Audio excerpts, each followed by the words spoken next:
With the release of Denis Villeneuve's new Dune film adaptation later this year, it's a good time to look back at the connections the original 1965 sci-fi novel and its author, Frank Herbert, have to Tacoma.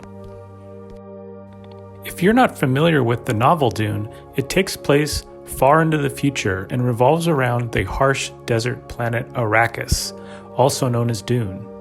The story begins with Paul Atreides becoming assigned to manage the harvesting of a natural resource called melange on the planet Arrakis. Dune is the only source of melange, or the spice, an extremely rare and valuable substance that extends human life, heightens mental capabilities, and makes advanced space travel possible.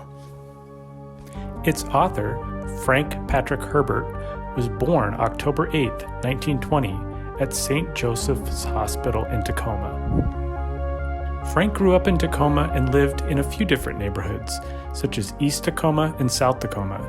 He was a curious kid and was endlessly fascinated with nature. He would take his Kodak camera with him and snap pictures of nature. He took trips on his rowboat, and sometimes he would hitch rides on tugboats to pull him along Commencement Bay. According to his biography, Dreamer of Dune, written by his son Brian, at the age of 14, Frank swam across the Tacoma Narrows, a mile-long distance. Herbert attended both Stewart Intermediate School and Lincoln High School.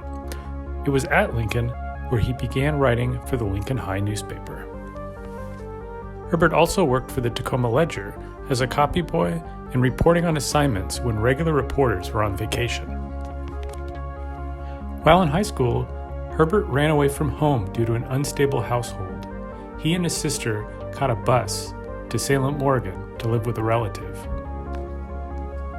This is where Herbert's time in Tacoma ends, but his life experiences and observations of the city shaped many of the themes and ideas in his Dune novels.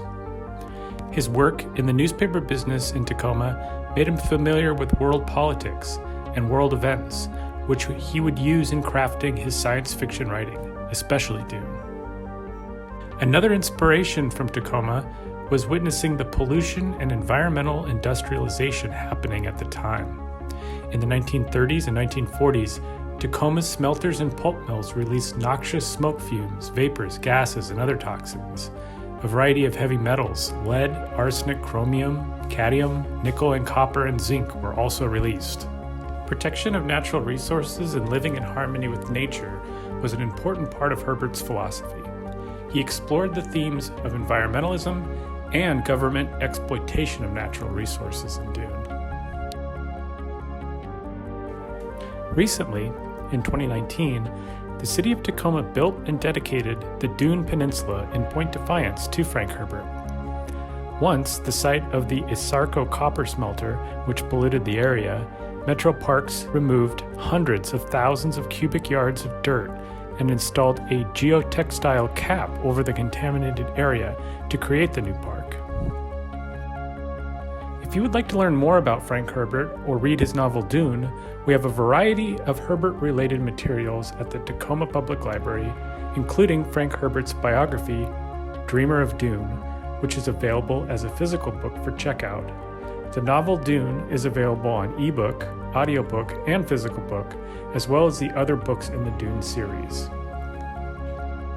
So when you go check out the new Dune film this summer, or go walking in Dune Park, we hope you keep in mind Frank Herbert's connection with Tacoma's past and present.